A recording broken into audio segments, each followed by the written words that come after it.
Bueno, buenas tardes a todos y a todas. Soy Fabián Loiza, estoy a cargo del Instituto de Estudios Judiciales en la delegación Necochea. Les agradezco la presencia.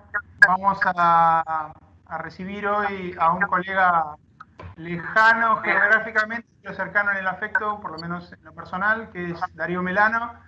Él es abogado en la provincia de Jujuy y lo vamos a escuchar hoy hablar de la acción preventiva de daños en su fase práctica, fase teórica. Así que bueno, Darío, te agradecemos la predisposición para dar esta charla y bueno, como siempre, estamos a disposición. Un abrazo y te escuchamos. Un abrazo, Fabián, y muchísimas gracias a todos por esta invitación. La verdad que es un placer para mí estar compartiendo con colegas de otra provincia y especialmente para vos, Fabián, por esta invitación. Nos conocemos, te tengo mucho afecto y mucha admiración. Así que, bueno, a ver, unas palabras preliminares antes de empezar. Yo soy abogado litigante, digamos, ¿no? No tengo la formación académica, si se quiere, no vengo de ese lado. Yo soy un abogado litigante, hace 15 años que ejerzo la profesión, me dedico fundamentalmente al derecho privado. Por lo tanto, mi visión sobre este tema tan rico, tan innovador como es la acción preventiva de daños, va a tener todos los sesgos propios de un abogado litigante. Voy a tratar de que esos sesgos no estén neutralizados en la medida de lo posible, pero bueno, entiendo que a veces inconscientemente salen esas miradas parcializadas que puede tener uno de este lado del mostrador, digamos, ¿no? Bueno, la idea de exponer sobre la acción preventiva de daños lo voy a tratar de hacer lo más breve posible en una exposición, digamos, de media hora, y después lo abrimos y lo hacemos más ida y vuelta y más charla café. La acción preventiva de daños es un instituto bastante complejo que tiene se presentan muchísimos interrogantes, muchísimas dudas, a pesar de que ya han pasado 7 años desde la sanción del Código Civil y Comercial de la Nación, y a pesar de que los artículos que la regulan son solo 3, ¿no? El 1711, 1712 y 1713 del Código. Pero a pesar de eso, es un instituto tan disruptivo, cambia tanto el paradigma y a su vez está redactado de una forma tan indeterminada que genera muchísimas dudas interpretativas, ¿no? A su vez, a eso se le suma la falta de legislación procesal por parte de la mayoría de las provincias, casi todas, diría yo, digamos, ¿no? Ahí se me está escuchando bien. Pregunto porque se me congeló la pantalla. Sí, Darío, se escucha Ok, perfecto. perfecto. Se me congeló la pantalla Sí, y no sabía sí. si estaba ok. Cuando mucho yo apagué la pantalla mía para no sobrecargar el tema de la transferencia, pero No, está estamos bien, acá. perfecto. Justo se me había congelado, pero vamos para adelante. Vamos, Bueno, sí. la acción preventiva de daños, mi idea es exponer dos partecitas, si se quiere, una parte más teórica, otra parte más práctica. La parte teórica, que no es tampoco del todo teórica, porque tiene fuertes implicaciones prácticas, es tratar de comprender el sentido y el alcance de lo que podríamos llamar la función jurisdiccional preventiva, o su resultado final, que es el mandato judicial preventivo, ¿no? Es decir, esa resolución judicial por la cual el juez impone a una parte una obligación de dar, de hacer o de no hacer, con el fin de evitar la producción de un daño o evitar el agravamiento de un daño si ya comenzó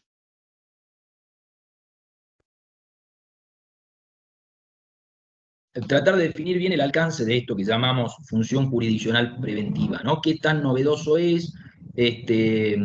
¿Por qué parte de la comunidad jurídica tiene cierta reticencia a esto de la llamada prevención judicial?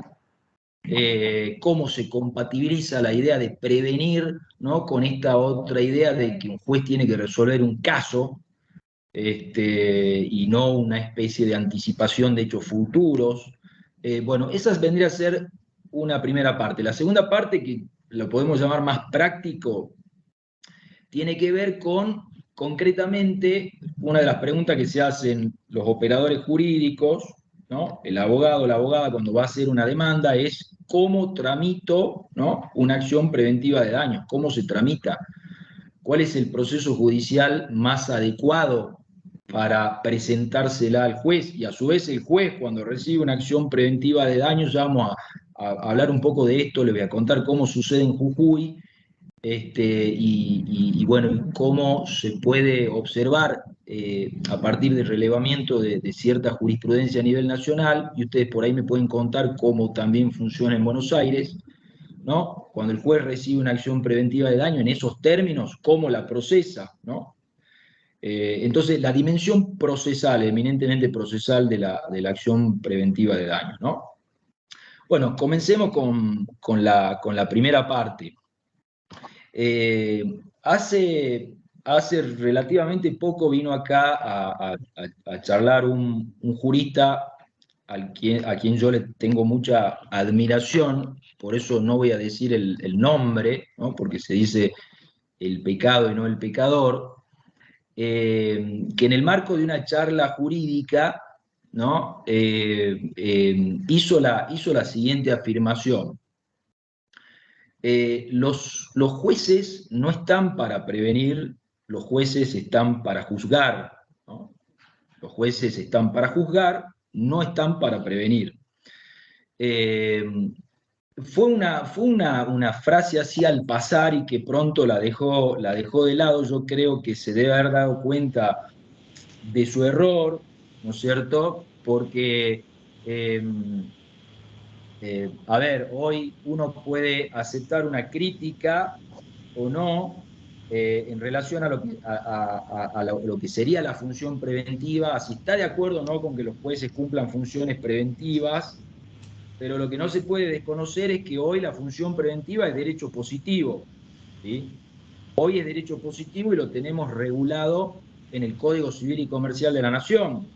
Entonces, como dirían en el barrio, a llorar al campito, digamos, ¿no? Por supuesto que uno puede tener una visión crítica y será escuchado, pero lo que no se puede hacer es desconocer el derecho positivo de hoy, que, como lo vamos a charlar, es un gran cambio de paradigma. Lo que no quiere decir que no existieran antes antecedentes de institutos donde le imponían al juez una prevención judicial. Pero bueno, esta afirmación, los jueces no están para juzgar, perdón, los jueces no están para prevenir, están para juzgar, tiene, digamos, dos argumentos implícitos, ¿no?, que yo diría dos falacias, que serían las siguientes. La primera es que una cosa es la actividad de juzgamiento, ¿sí? Una cosa es juzgar, una cosa es la actividad jurisdiccional, y otra cosa distinta es la actividad de prevención, ¿no? Y esta diferenciación de esas dos actividades parte de un segundo argumento que, digamos, es una derivación de esa primera, que tiene que ver con la idea de que cuando uno juzga está frente a hechos que ocurrieron, ¿no? Frente a un caso, frente a un problema, frente a hechos que ya ocurrieron, que ya sucedieron. Y cuando uno hace prevención, está frente a una supuesta anticipación de hechos futuros, de hechos que todavía no habrían ocurrido, hechos que no ocurrieron, digamos, ¿no? Entonces, a partir de ahí, está esta idea de que el juez no está para anticipar los hechos, ¿no? No está para prevenir, ¿no? prevenir, es decir, estar antes de lo que viene, estar antes de los hechos que vienen, porque entonces hay una profunda desconfianza en lo que podría hacer un juez cuando hace este tipo de anticipaciones, ¿no? Hay una profunda desconfianza en darle poder discrecional al juez, ¿no? Frente a anticiparse a hechos que no ocurrieron, sin hablar de una violación al derecho de defensa en juicio y todas esas cuestiones que se plantean. Pero estas dos cosas son falacias, digamos, son argumentos, son malos argumentos que parecen buenos, pero que no son. ¿Por qué? Antes de explicar un poco la cuestión técnica de esto, me gustaría mencionarle que tiene algo que ver con fundamentos históricos, esto de que los jueces no están para juzgar, no están para prevenir, perdón, están para juzgar.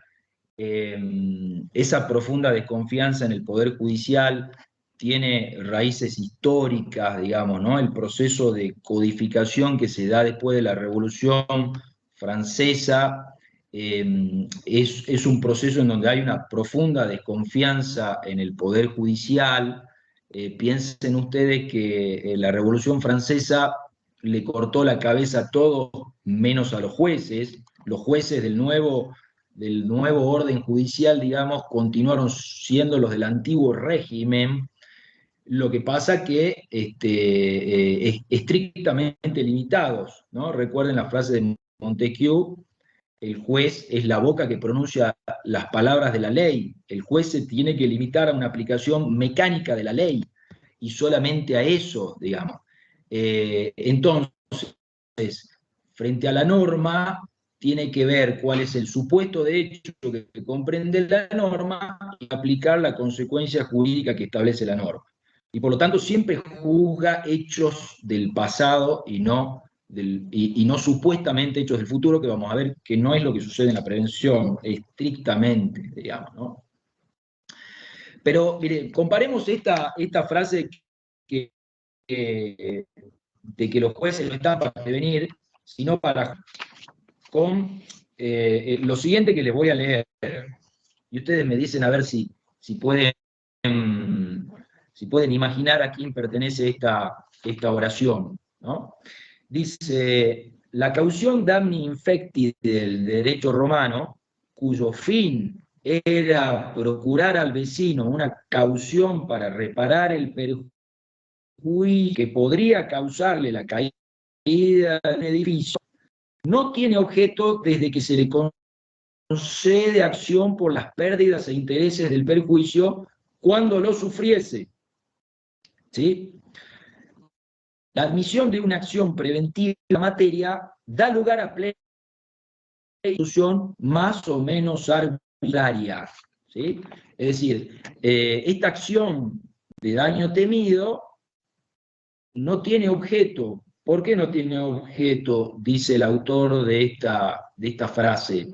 Porque eventualmente la persona que sufra la ruina de un edificio contiguo, cuando lo sufriese, dice expresamente, tiene en su poder el derecho de reclamar los daños y perjuicios.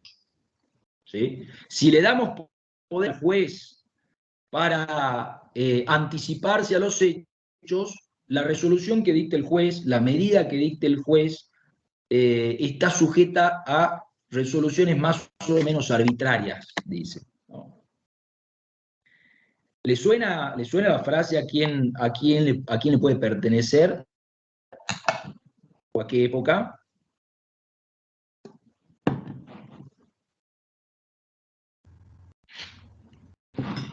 Voy a Esto asumir es la respuesta. una No me nota suena. de Vélez. ¿Cómo? Esta es una nota, Fabián, a un artículo civil escrita por Vélez, la nota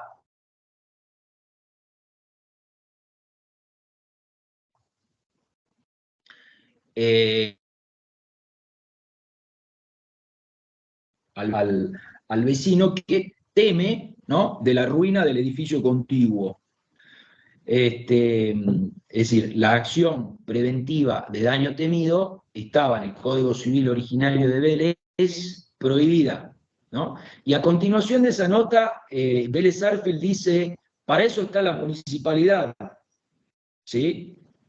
Es decir, a usted, señor vecino, que teme que se le caiga el edificio contiguo sobre su cabeza, vaya a la municipalidad. Acá, al pasillo de tribunales, venga cuando los hechos ya ocurrieron, ¿m? Cuando el edificio ya se le cayó en la cabeza, digamos, ya se le desplomó, ahí recién venga. Y la idea, digamos, que está implícita en esto es eso mismo, digamos, ¿no? Es eso mismo, de que los jueces no estarían para juzgar hechos del futuro. El problema está en que ahí, no lo voy a juzgar a Vélez Arfield, digamos, en el siglo XIX ellos tenían sus razones históricas para desconfiar profundamente del Poder Judicial. Yo creo que hoy también tenemos algunas razones históricas, pero esto viene de la mano de otra cuestión. Pero hoy es insostenible pensar que la función jurisdiccional preventiva es una especie de anticipación de hechos futuros. En realidad, cuando un juez ejerce la función jurisdiccional preventiva, está juzgando un caso, está juzgando hechos que el Estado Civil y Comercial define como una acción u omisión antijurídica, que es potencialmente generadora de daños. Es decir, a lo que se anticipa es a las consecuencias dañosas del hecho, no a adivinar hechos del futuro, digamos, ¿no? Entonces, por ejemplo, si tuviéramos un cable de media tensión que recorre la calle, no sé cómo será en Buenos Aires, pero acá en Jujuy hay sectores donde llegan los cables de media tensión hacia los transformadores, y supongamos que ese cable está a medio metro de un poste metálico del alumbrado público, ¿sí? Estamos frente a una típica situación que puede dar lugar a una acción preventiva de daños. Y acá el juez no es que va a hacer adivinanza de hechos futuros. Lo que va a estar, los hechos que va a estar juzgando el juez va a ser la situación de la proximidad del cable de media tensión con el poste metálico del alumbrado público. Lo que va a estar jugando es una acción, por ejemplo, de la empresa distribuidora de energía eléctrica que puso un cable donde no tenía que ponerlo, o de una omisión que frente a esa situación dada no está haciendo las correcciones que tenga que hacerla, potencialmente productora de daños y perjuicios. En realidad, el código utiliza la palabra que hace previsible la producción de daños y perjuicios, ¿no? Es decir, una acción o una omisión antijurídica que está ocurriendo actualmente, que va a ser el presupuesto, de hecho, que va a tener que demostrar el actor que inicie una acción preventiva de daño, y que va a ser la premisa fáctica, digamos, que el juez que dicte un mandato preventivo va a tener que dar por probada, y que también va a tener que probar que ese hecho que está ocurriendo previsiblemente puede provocar daños y perjuicios, ¿no? Y aquí tampoco es que hace falta una prueba científica, digamos, ¿no? Uno puede pensar que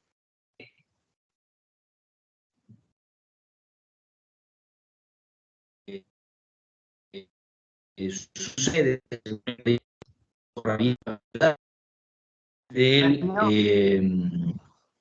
del cable de media tensión con el poste. Sí, perdón. Se está cortando un poco la transmisión.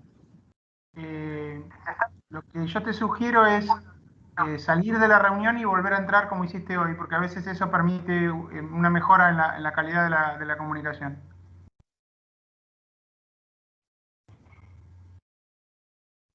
A ver, salgo y vuelvo a entrar. Sí, sí, Pongo descartar, sería.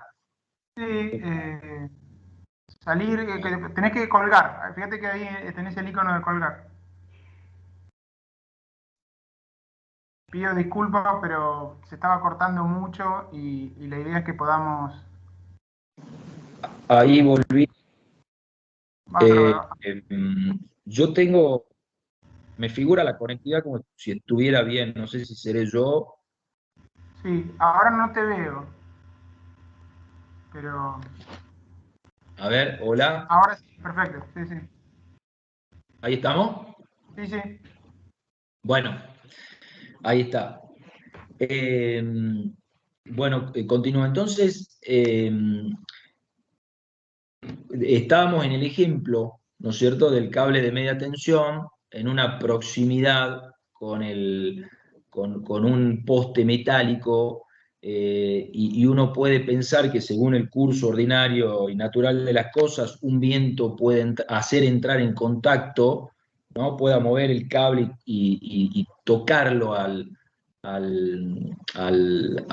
caño, al poste metálico del alumbrado público, y que cualquier persona que pase y se apoye en el caño se electrocuta, digamos, ¿no? Entonces, el terreno de la acción preventiva de daños y del mandato judicial preventivo, eh, lo que lo que analiza de los hechos futuros son las consecuencias dañosas de un hecho presente, de un hecho que está ocurriendo, de una acción o de una omisión, pero que está ocurriendo actualmente y que es el presupuesto de hecho que tiene que demostrar el actor, que inicie una acción preventiva de daño. Ya veremos bajo qué modalidades o bajo qué vías procesales, y es el presupuesto fáctico que va a tener que tener por acreditado el juez en función de la prueba existente.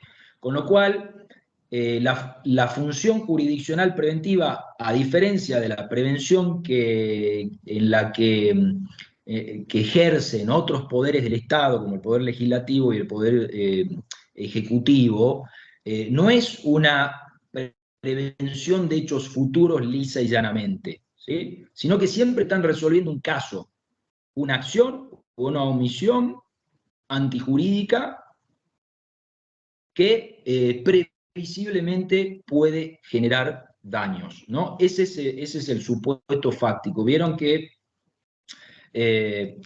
nos enseñaron en la facultad. Yo creo que esto sigue existiendo, digamos, sigue rigiendo esto a pesar, no a pesar, tomando todo el enriquecimiento y las vueltas de tuerca que le da la teoría de la argumentación jurídica, que toda sentencia judicial o toda decisión judicial que se tome, si bien en el desarrollo argumentativo, en el desarrollo del texto, no se presenta así tal cual, pero uno puede reducirla a un argumento lógico del silogismo judicial, ¿no? La premisa normativa, la premisa fáctica y la conclusión.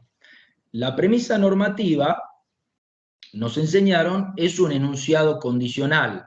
¿Qué significa eso? Significa que si alguien mata a otro, le corresponde una pena de X cantidad de años, ¿no? Ese enunciado condicional tiene un antecedente y un consecuente. El antecedente es si X mata a otro, el consecuente es le corresponde X cantidad de años. En el derecho civil esto se complejiza bastante, se vuelve bastante complejo, porque ese enunciado condicional se reconstruye a partir de diferentes normas jurídicas. No es que se capta una sola norma jurídica y a partir de esa norma jurídica se establece este enunciado condicional, sino que de muchas normas jurídicas se toma este enunciado condicional. En el caso de la acción preventiva de daños, ese enunciado condicional se lo reconstruye a partir del 1711 y del 1713. ¿Sí? El antecedente es el 1711, frente a una acción u omisión antijurídica que hace previsible la producción de un daño. Ese es el antecedente fáctico que tiene que demostrar el actor. Viene el consecuente, que está en el 1713. El juez va a dictar un mandato preventivo que implica una obligación de dar, de hacer o de no hacer para evitar la producción de ese daño, ¿no?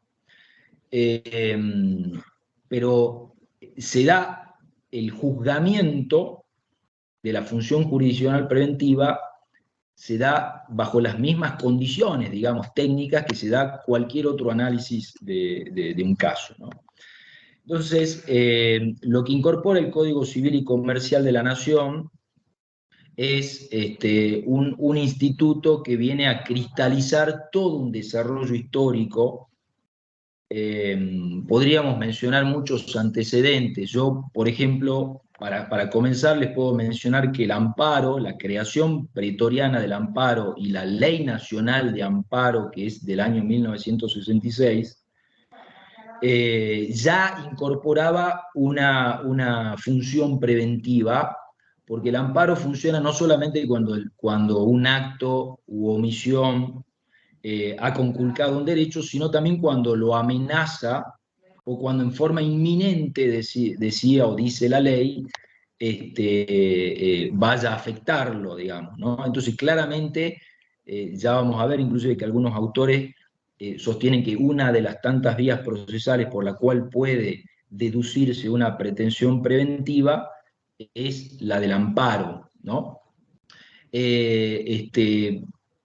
Para mencionar otro antecedente, en la ley, por supuesto en la Ley General del Medio Ambiente, también hay un fuerte contenido preventivo a través del principio precautorio. En la acción de la Ley de Defensa del Consumidor, también cuando trata las cuestiones de las acciones emergentes de la Ley de Defensa, habla de la parte preventiva, ¿no? Para prevenir, por ejemplo, los daños que puede generar una publicidad engañosa. Esto, hemos tenido jurisprudencia acá en Jujuy, concretamente sobre la acción preventiva de daño de publicidades engañosas. Es decir, antes del Código Civil y Comercial del año 2015 existían institutos particulares que ya incorporaban la tutela preventiva como normas particulares, aplicables a supuestos especiales, ¿no? La reforma de la ley, por ejemplo, 17711, incorpora la acción de daño temido que prohibía Vélez Sarsfield en el Código Civil, en esa nota que que yo les leí recién. En la ley 17711 ya se incorpora la posibilidad de que una persona, frente a la amenaza de ruina de un edificio, le pida al juez las medidas razonables para evitar esa producción del daño. El sistema interamericano de derechos humanos también recepcionó la función preventiva de la responsabilidad de la función nativa cuando se trata, por ejemplo, de analizar normas jurídicas dictadas por un Estado, normas internas de un Estado, que todavía no han resultado, no han tenido aplicación concreta, pero que contravienen la letra o el espíritu de la Convención Americana de Derechos Humanos, ¿no? Ha habido fallos de la Corte Interamericana a partir de un fallo, de un voto en disidencia del año 1996, de un juez brasilero, Cansado Trinjade, en un juicio llamado el amparo contra Venezuela, donde se analizaba normativa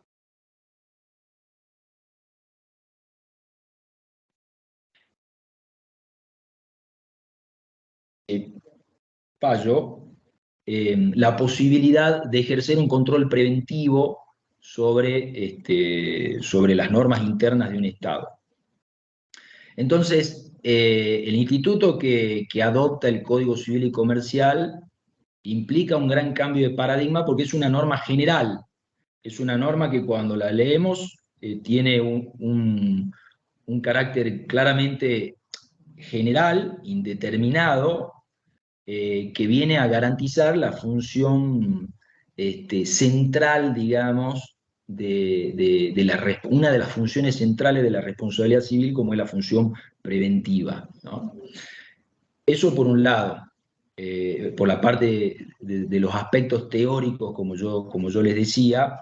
La función jurisdiccional preventiva, entonces, es una función de juzgamiento, no es algo distinto del acto de juzgamiento, del acto jurisdiccional. Forma parte de la actividad de juzgamiento y es hoy derecho positivo como una norma general, sin perjuicio de las normas particulares que tiene desparramado el Código a lo largo de su articulado, ¿no? Por ejemplo, el artículo 1032, que permite la tutela preventiva contractual, ¿no?, frente a una situación de insolvencia que amenace el cumplimiento del contrato por la otra parte, se autoriza a suspender el propio cumplimiento. Es una hipótesis particular de tutela preventiva. El artículo 52 de la ley del mismo Código Civil y Comercial autoriza también a solicitar medidas preventivas cuando haya afectaciones a la dignidad o a los derechos personalísimos de una persona. Es decir, hay situaciones particulares y está esta norma general que le da bastantes facultades discrecionales a los jueces. Pasemos a la segunda parte.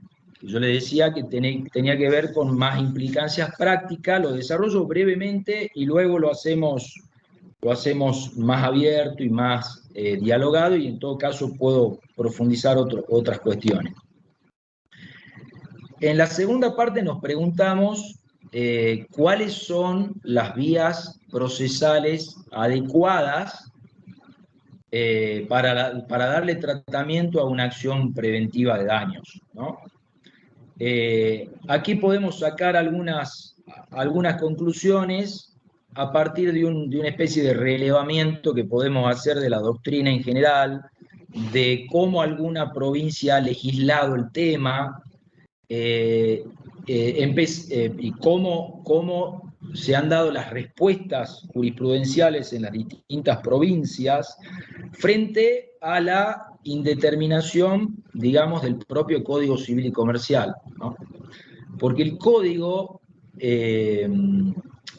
al regular la acción preventiva de daños, repito, en estos tres artículos, 1711, 1712 y 1713, no establece cuál va a ser la vía procesal para tramitarla, ¿no?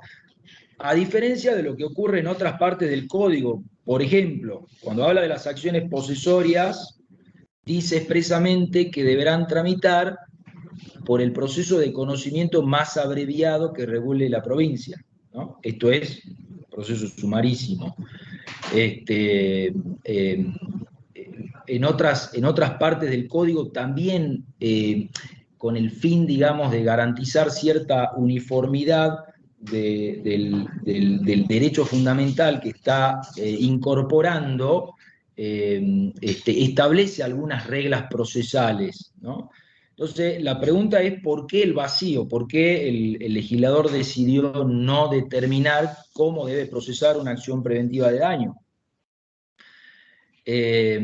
Yo creo que la respuesta tiene que ver menos con una intención de no avanzar sobre competencias de las provincias, porque repito, y esto también es criterio de la Corte Suprema de Justicia de la Nación, que ha considerado constitucional ese avance, digamos, sobre las potestades legislativas procesales de las provincias cuando se trate de dar cierta uniformidad y garantizar, digamos, la operatividad de algunos institutos del derecho de fondo, digamos, ¿no? Que yo creo que podía haber valido la pena acá. Pero me parece que la respuesta tiene que ver más con darle cierta flexibilidad procesal a este instituto, ¿sí? Porque cuando uno ve, digamos, el análisis que hace parte de la doctrina, se encuentra con con que para algunos lo que regula el código en estos 3 artículos es un instituto de derecho de fondo, ¿no? Y que por lo tanto cada una de las provincias deberán regular en sus respectivos códigos procesales la forma en que va a tramitarla, ¿no?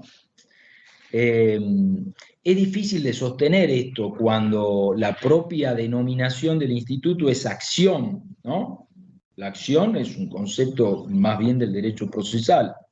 Es el derecho de peticionar a la autoridad una respuesta jurisdiccional determinada, digamos.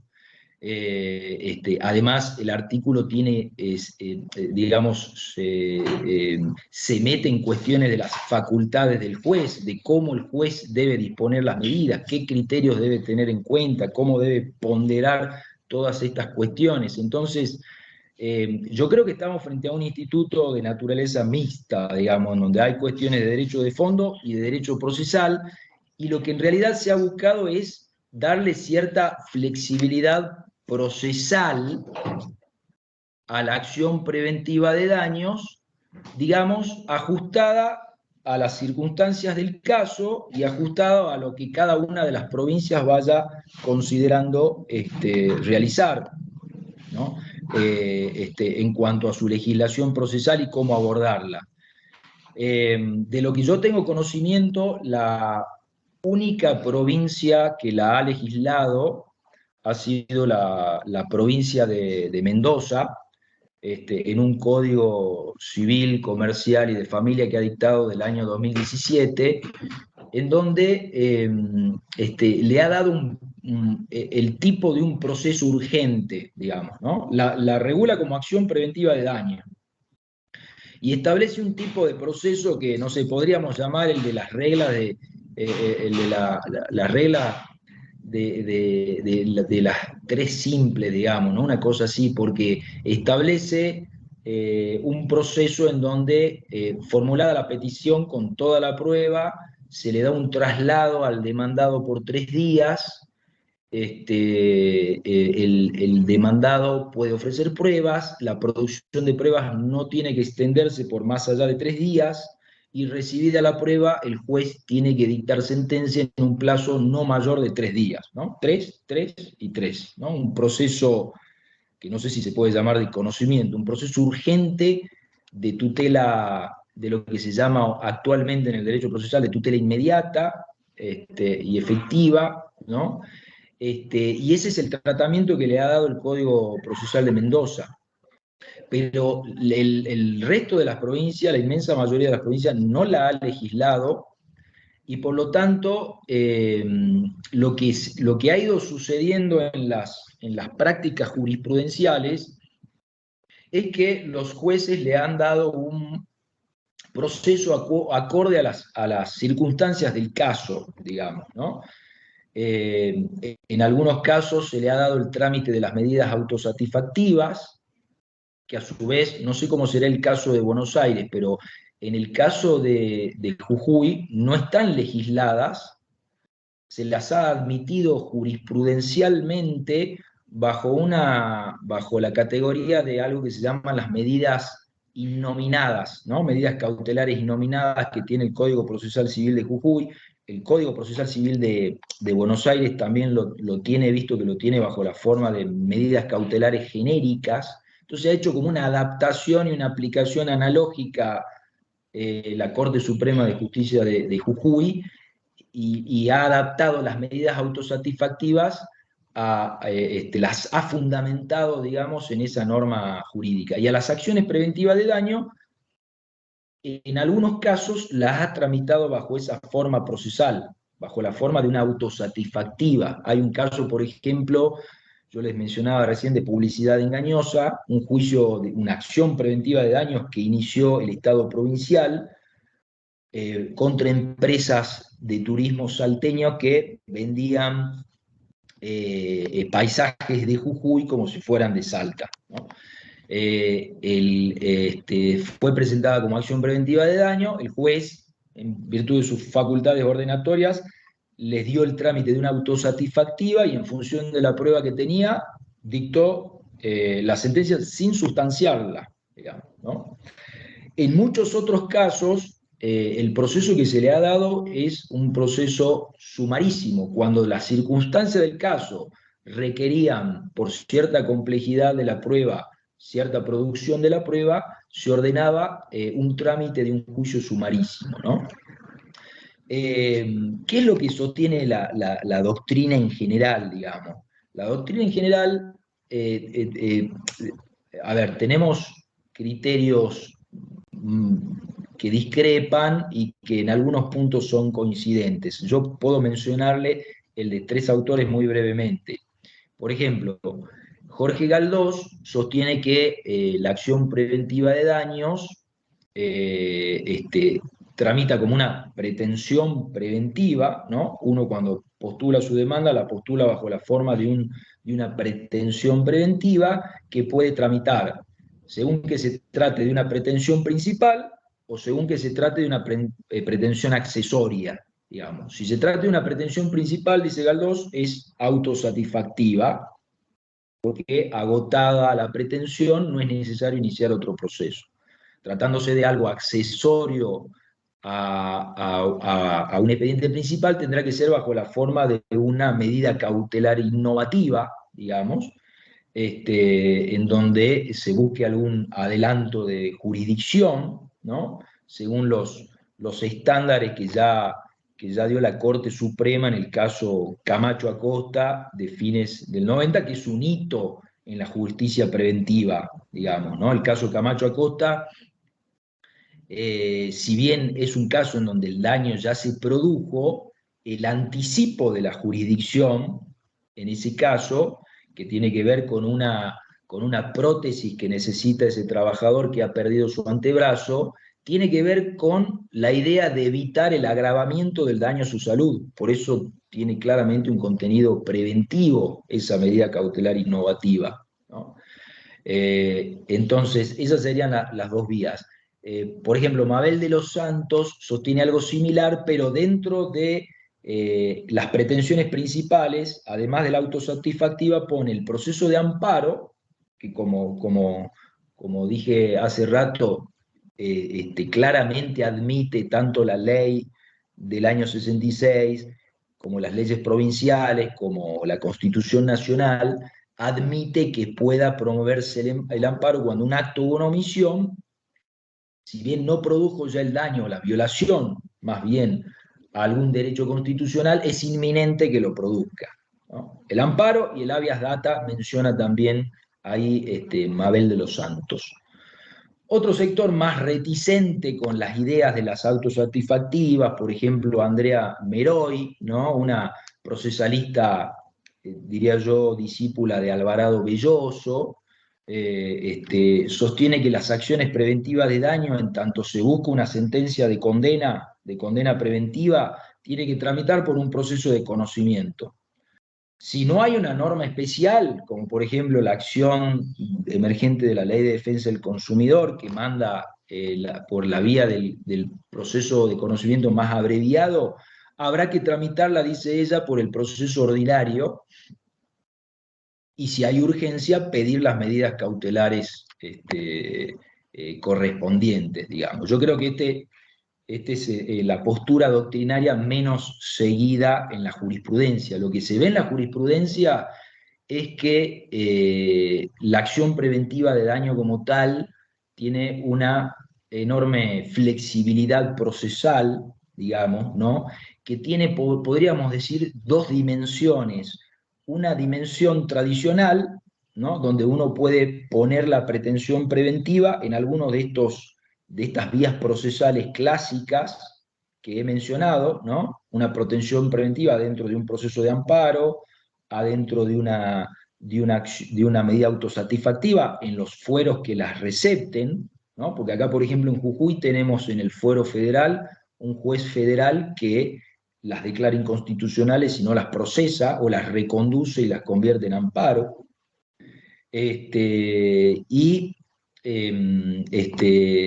O por las medidas cautelares innovativas o los anticipos de jurisdicción, serían las vías clásicas, la dimensión, digamos, clásica por la cual tramitarían las acciones preventivas de daño. La vía novedosa desde el punto de vista procesal es, primero, nada más ni nada menos que la posibilidad de que el juez, en el marco de un proceso judicial, dicte de oficio, sin que nadie se lo haya pedido, ¿no? Lo cual es una enorme excepción a la regla de oro del principio de congruencia del derecho procesal, un mandato preventivo judicial, ¿no? Esto expresamente lo dice el 1713 del Código Civil y Comercial, ¿no? He visto jurisprudencia anterior al Código que no admitía esto justamente por violación del principio de congruencia. Hoy es derecho positivo y por lo tanto está permitido que el juez, sin que nadie le haya pedido, teniendo en cuenta las constancias del caso, dicte un mandato preventivo. Acá en Jujuy, el primer mandato preventivo de oficio que hemos tenido después del Código Civil y Comercial ha sido con motivo en un juicio de daños y perjuicios por accidente de tránsito, donde el juez, al dictar la sentencia condenatoria de daños, verificó que la situación, digamos que la ruta donde se produjo el accidente, que pertenecía a una entrada a la empresa de Ledesma, dueña del ingenio azucarero, era una zona riesgosa, de alto riesgo, porque no estaba señalizada, el acceso de los camiones era una maniobra bastante jodida que tenían que hacer en medio de la ruta. Entonces, sin que nadie le haya pedido en ese juicio de accidente de tránsito, dictó un mandato preventivo dándole una serie de medidas que tenía que cumplir la empresa Ledesma. Ese sería un costado novedoso, ¿no? Innovador de la llamada acción preventiva de daños. El otro es cómo lo van receptando las provincias y la posibilidad de que lo recepten como una acción procesal autónoma, digamos, ¿no? Es lo que ha sucedido en Mendoza. Otro código flamante que tenemos en Argentina, por ejemplo, es el Código Procesal de Corrientes, que si bien no ha legislado a la acción preventiva de daños como tal, tiene un capítulo que se llama procesos urgentes, ¿no? Que por ejemplo también lo ha tomado, me parece, del anteproyecto del Código Procesal Civil y Comercial de la Nación, que serían procesos de plazos súper abreviados, en algunos casos con posibilidad de dictar medidas autosatisfactivas sin sustanciación, y que sería el canal procesal, según las circunstancias, me parece a mí más adecuado para la acción preventiva de daños. Bueno, no quiero hacer larga esta exposición, digamos, y mejor aprovechar el comentario que puedan hacer, las preguntas, podríamos quizás enriquecernos de la experiencia mutua de cómo está funcionando en Buenos Aires, y en todo caso, si quieren que ampliemos algún punto, lo podemos hablar. Acá tengo una pregunta en el chat, no sé si Esteban la quiere, Esteban Librandi tiene una pregunta, si Esteban prefiere hacerla oralmente, si no la leo yo. A Esteban, ver. si querés habilitarte el micrófono y hacerla, si no la leo yo, la traslado, bueno. Me dice, entendiendo la función judicial preventiva, ¿cómo observas vos la aplicación de esta figura en la competencia del contencioso administrativo de Provincia de Buenos Aires? El caso puntual, refiere él, es la construcción de viviendas industrializadas en la esfera pública, que sería un caso claro en el derecho privado, pero me genera dudas en el contencioso administrativo y cuál sería la vía en contencioso administrativo. A mí se me escapa porque yo no estoy en el área de contencioso, así que la verdad es que no puedo auxiliarte en esto, Darío. Bueno, Pero yo te digo mi modesta opinión, ¿no? Para mí la acción preventiva de daños, como muchos otros institutos del Código Civil y Comercial de la Nación, Es una institución transversal, digamos, es una institución que es aplicable en todas las ramas del derecho, digamos, ¿no? De hecho, acá en el contencioso administrativo de Jujuy, por ejemplo, se han planteado algunos casos de acción preventiva de daños, es decir, invocar el instituto del Código Civil en el fuero contencioso administrativo me parece absolutamente viable. La vía procesal más adecuada dependerá, por supuesto, dependerá de las circunstancias del caso, en primer lugar, y de cómo el fuero de la jurisdicción que corresponde, en el caso de ustedes, recepte ciertas vías procesales y otras no. Digamos, en el caso de Jujuy, eh, este, el Tribunal Contencioso Administrativo, la vía procesal más adecuada por la cual yo plantearía una pretensión preventiva sería el amparo, por ejemplo, y dentro del amparo alguna medida cautelar innovativa si es que hay alguna urgencia en la solicitud que se le está pidiendo, ¿no? No entendí bien cuál era el caso concreto, digamos, ¿no? Pero a mí me parece que la justicia preventiva es absolutamente viable en todos los fueros y la vía procesal más adecuada también dependerá de las circunstancias del caso, porque si se trata de un hecho en el cual yo, por ejemplo, tengo que producir prueba pericial, bueno, la medida autosatisfactiva parecería no ser la vía correspondiente, porque cuando yo presento una autosatisfactiva, tengo que darle al juez todos los elementos como para justificar que está configurada esa acción u omisión antijurídica que hace previsible la producción del daño, ¿no? Entonces, dependerá de las circunstancias del caso como la plantee. Otra vía que también es muy cómoda para el abogado, que yo la he visto aquí en Jujuy, pero no tan cómoda quizás para el juez, es, acá en Jujuy, por ejemplo, tenemos la posibilidad, no sé cómo será en Buenos Aires, tenemos el expediente digital, uno ya carga las demandas todas digitalmente, y cuando uno ingresa la demanda para introducirla en mesa general de entrada, que es la que hace el sorteo y el reenvío al tribunal competente, te aparece un listado de tipos de acciones que uno inicia. En ese listado está, dentro de esa nomenclatura está la acción preventiva de daños.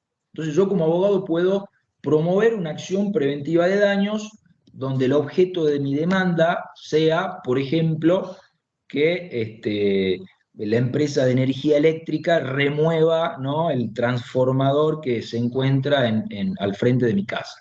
Bueno, ahora, la vía procesal que le va a dar el juez se la puedo yo sugerir en algún capítulo de la demanda y el juez, en virtud de sus facultades ordenatorias, decidirá cuál es la vía procesal adecuada. Yo lo he visto mucho, en algunos casos se le pedía al juez que disponga una medida autosatisfactiva, el juez recondujo las actuaciones y las convirtió en un amparo, o les dio el trámite de un juicio sumarísimo.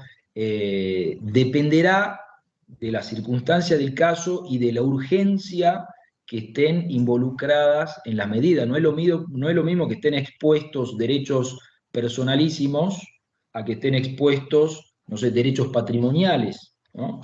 Entonces, bueno, habrá que ver bien el caso concreto y cómo funciona en el fuero. No sé Esteban, si la respuesta está bien en función de tu pregunta. Si querés habilitar tu micrófono y aclarar algún punto, y después le doy la palabra a Abigail, que tiene la mano levantada. Bien, muchas gracias. Espero que se me escuche bien. Sí, Bien. perfecto. Te agradezco la respuesta. Sí, fue importante la respuesta que me diste y me generan también las dudas esto de ir viendo y sondeando lo que vos planteabas, porque siendo en el derecho privado me quedaba claro que es una cuestión patrimonial de un sistema de viviendas industrializadas que el municipio, en este caso, está construyendo en manera muy defectuosa, con lo cual es clarísima la acción preventiva del daño, una pericia previa para poder determinar las falencias en el proceso de construcción, hablando en calidad de adjudicatario. Ese es el bien que estoy protegiendo. Por eso te decía, desde el privado, desde el derecho privado, no me quedaba duda. Ahora, consultando la esfera del contencioso administrativo en provincia, me dicen que el contencioso administrativo radicado, que nosotros dependemos de la Cámara de Mar del Plata, no es refractario a la acción preventiva de daño y la estaba negando. Con lo cual, me generó una incertidumbre total de cómo llegar al derecho a la justicia, digo, el caso a accederlo. La verdad que me genera mucha duda y me parece que lo que vos planteabas como alternativa, una acción de amparo o medida cautelar y genérica y jugando ahí, me parece que voy a tener que ir apuntando a trabajar sobre ese punto. Te agradezco y lo que vos quieras sumar, quedo abierto.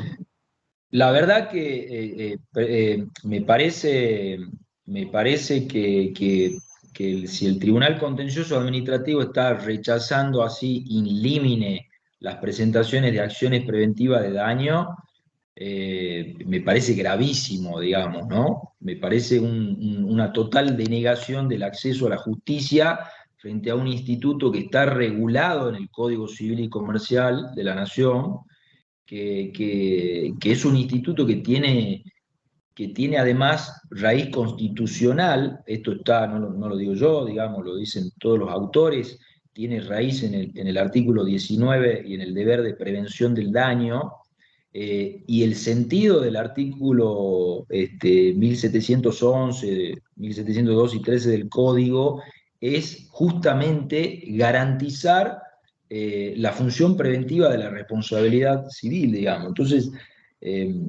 me parece totalmente desacertado el rechazar in limine. Después el juez, frente a un planteo, podrá reconducirla como juzgue más conveniente frente al vacío legislativo, porque también estamos frente a esa situación, es decir, las provincias quizás, para dar mayor claridad, deberían quizás legislarla y dar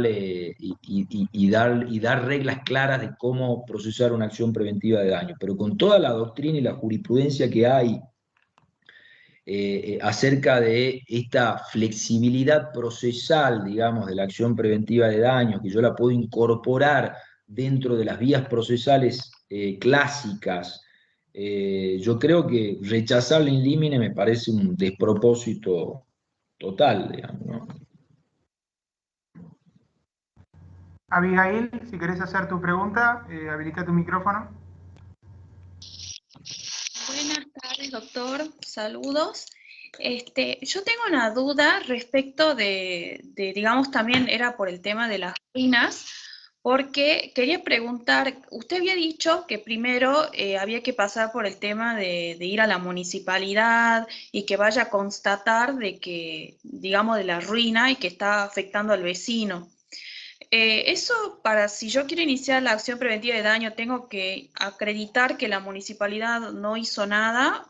Tengo que ir primero a la municipalidad y buscar los informes, porque sé que está en la inspección de obras y ahora está en archivo interno. No sé qué pasó, pero hay fotos y hay constatación con ingeniero de que por construir mal la casa del vecino, está por tirar la casa propia, digamos, de una señora.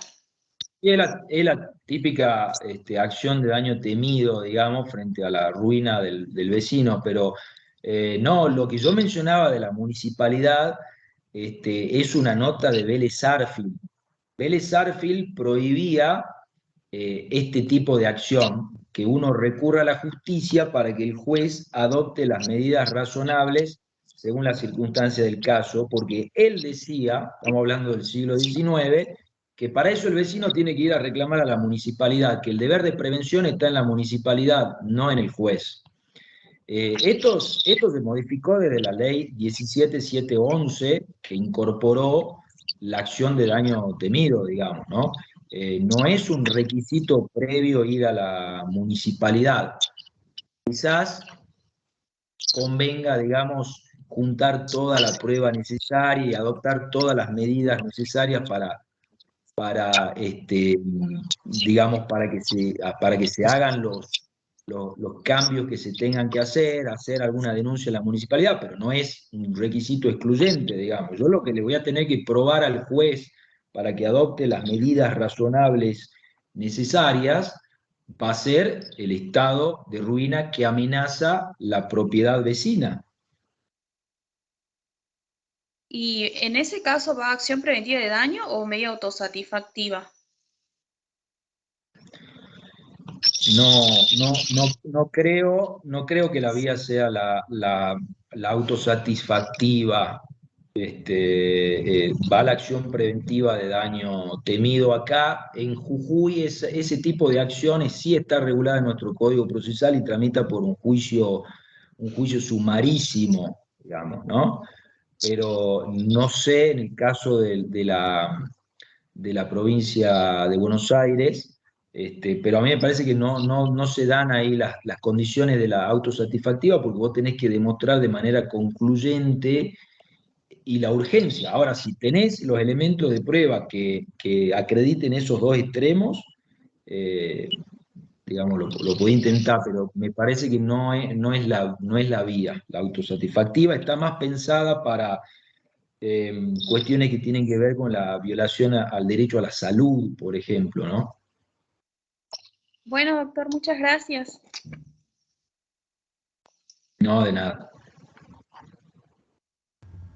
Mientras la gente piensa alguna pregunta más, a mí me interesaba, por ahí para los abogados de la profesión que están escuchando o que van a escuchar la charla después, ¿cómo te parece a vos que es la mejor estrategia en función de esta plasticidad que vos marcás y de la forma en la que los juzgados tramitan la acción? ¿Cómo te parece a vos que es la mejor manera para el abogado de a pie que tiene que llevar a la justicia un caso así, plantearlo? Porque obviamente es muy distinto la forma en la que va a presentar el caso, si es una autosatisfactiva, si es un amparo, si es un ordinario, digamos. Hay casi un universo de posibilidades. ¿Qué te parece a vos que es la manera más eficaz para el abogado de a pie, la abogada de a pie, para plantearlo? ¿Cómo lo ves eso? Está bien, sí, entiendo la pregunta. Mira, aquí en Jujuy existe, no sé cómo será por ahí en el Foro de Buenos Aires, pero acá en Jujuy está muy naturalizado también esta idea de que el juez asume un rol activo, al menos en la idea de reconducir las actuaciones procesales según él lo entiende, digamos, ¿no?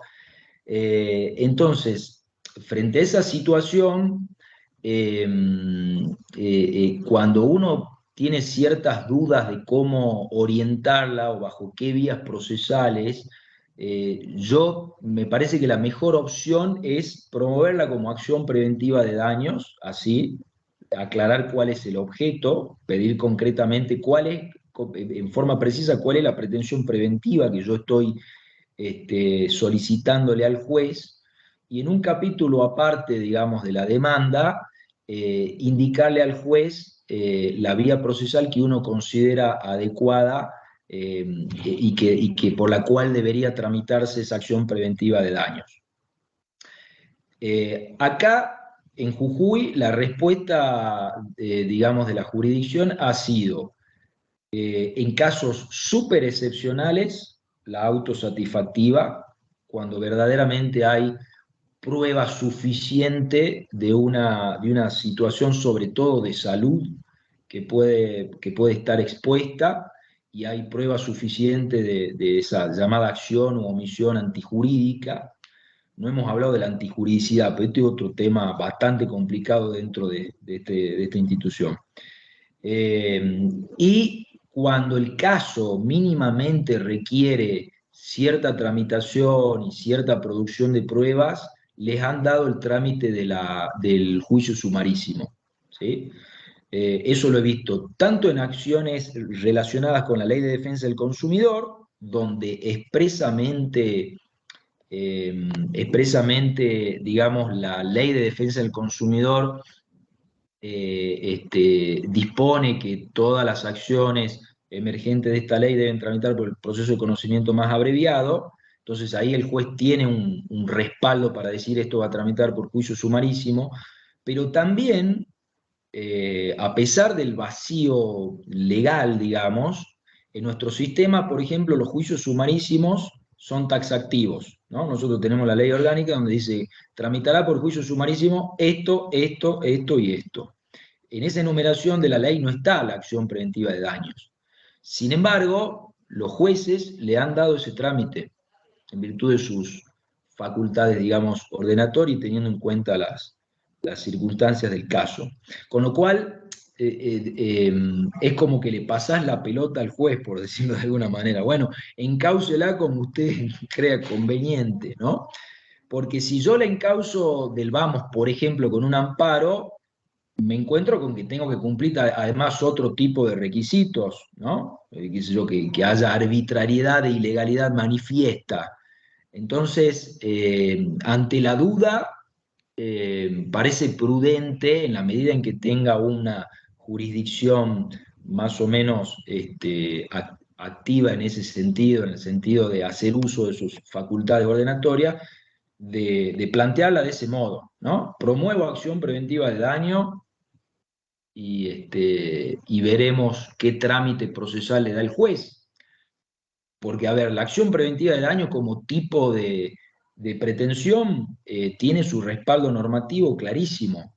El problema de cuál es la vía procesal es un problema instrumental que no puede negarse bajo pretexto de que no hay regulación procesal, porque si no estamos anulando una institución fundamental del código, fundamental, que tiende a garantizar la función preventiva de la responsabilidad civil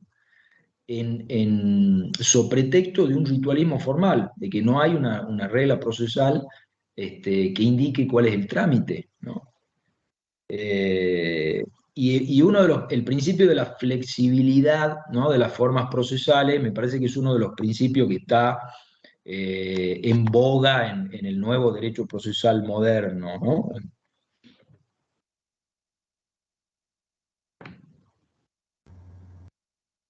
Bueno, bien.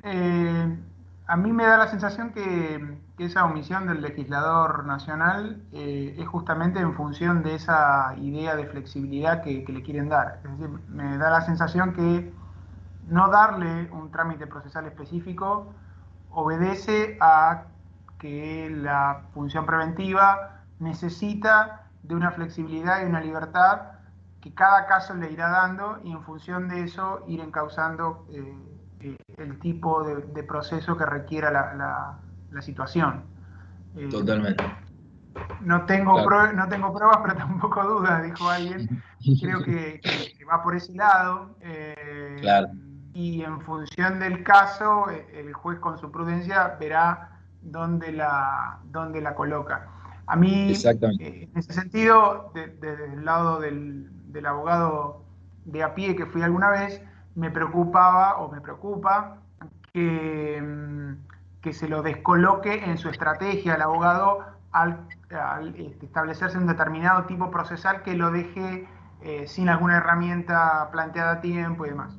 Pero bueno, estará también el propio abogado o abogada de si sufre algún perjuicio en su estrategia, hacerlo saber y defender ese aspecto de su estrategia, justamente.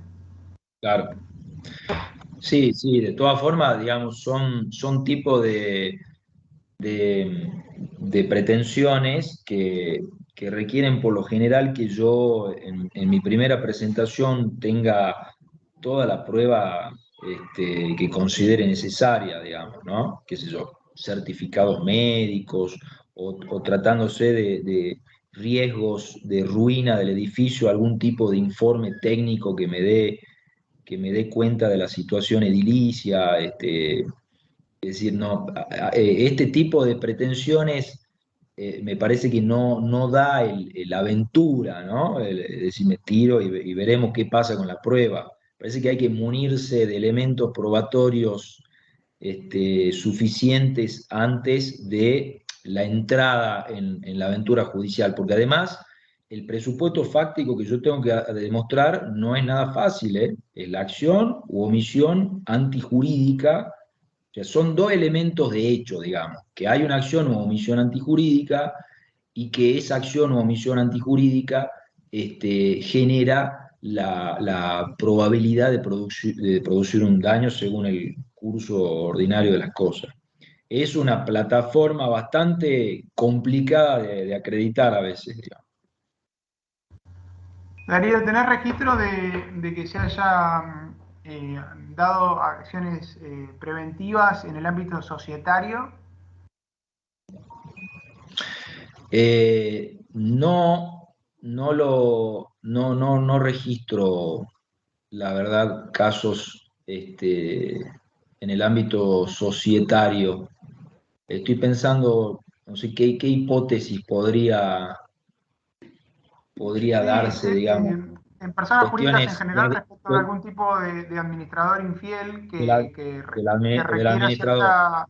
cierta celeridad en la remoción o en el recorte de algún tipo de facultades, o en el Claro, mismo ámbito de algunos fideicomisos donde el fiduciario tiene facultades muy grandes y a veces totalmente, claro. eh, podría darse con una cautelar sin duda, pero también podría darse con la función preventiva, con la acción preventiva, y que ahí empiece y termine la cuestión y después el resto corra por los canales habituales del tipo de proceso que sea, según sea una sociedad u otro tipo de persona jurídica. Está bien. Sí, entiendo totalmente.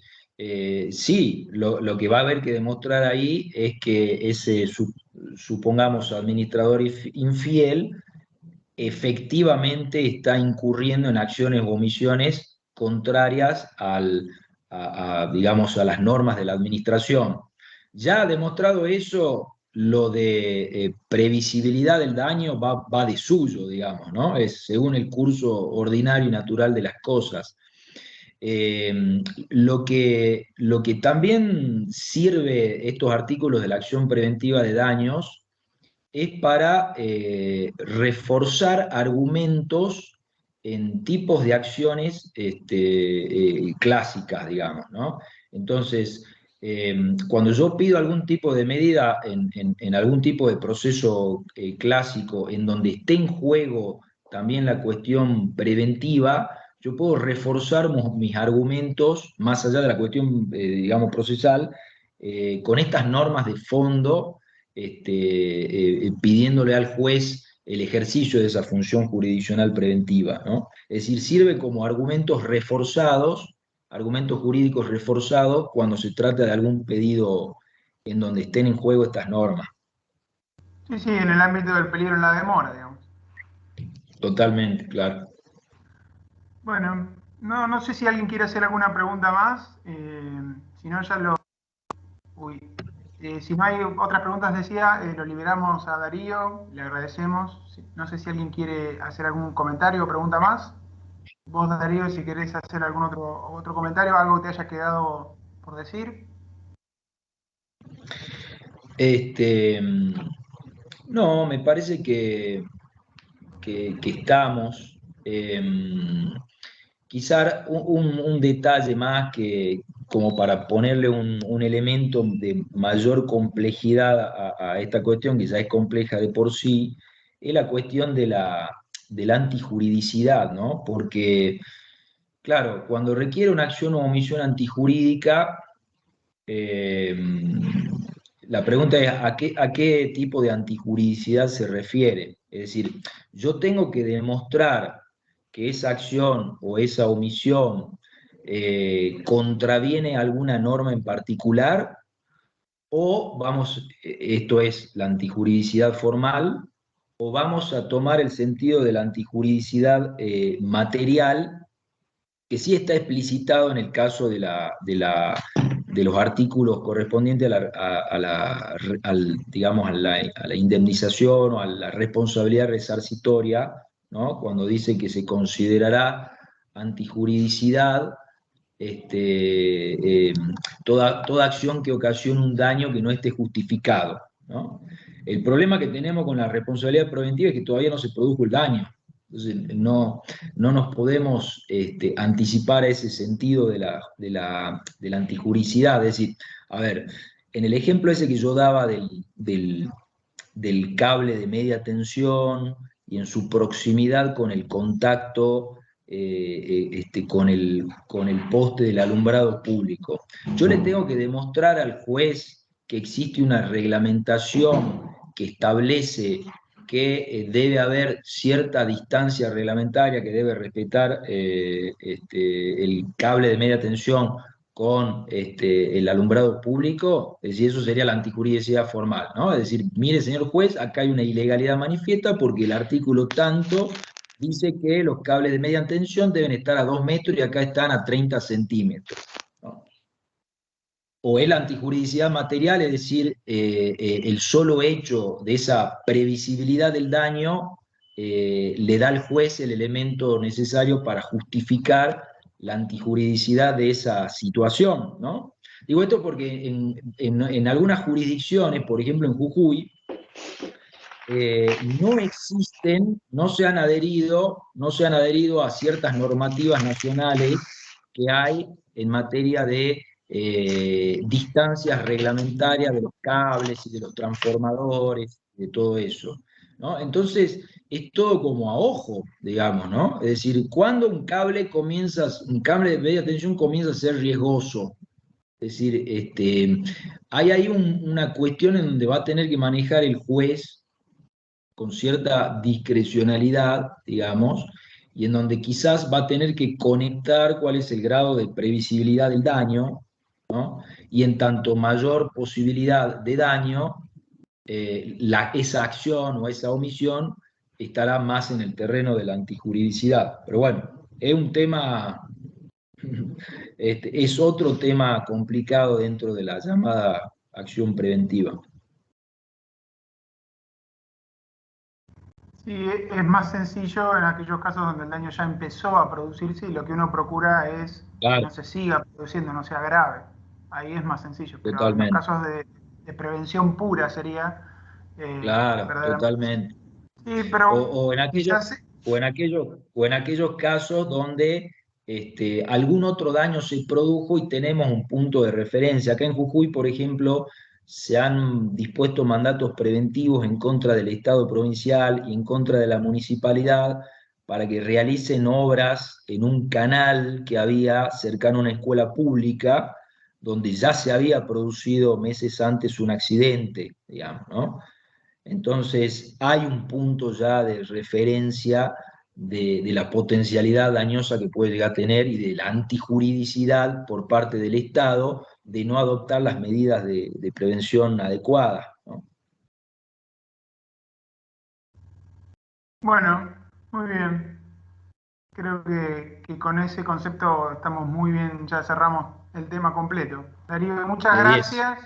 Espero que hayas estado cómodo y que la gente lo haya aprovechado. Te mando un abrazo y te agradezco. Muy cómodo y muchísimas gracias a vos y a toda la gente ahí. Muchas gracias. Un abrazo. Hasta la próxima. Un abrazo. Hasta la próxima. Chao.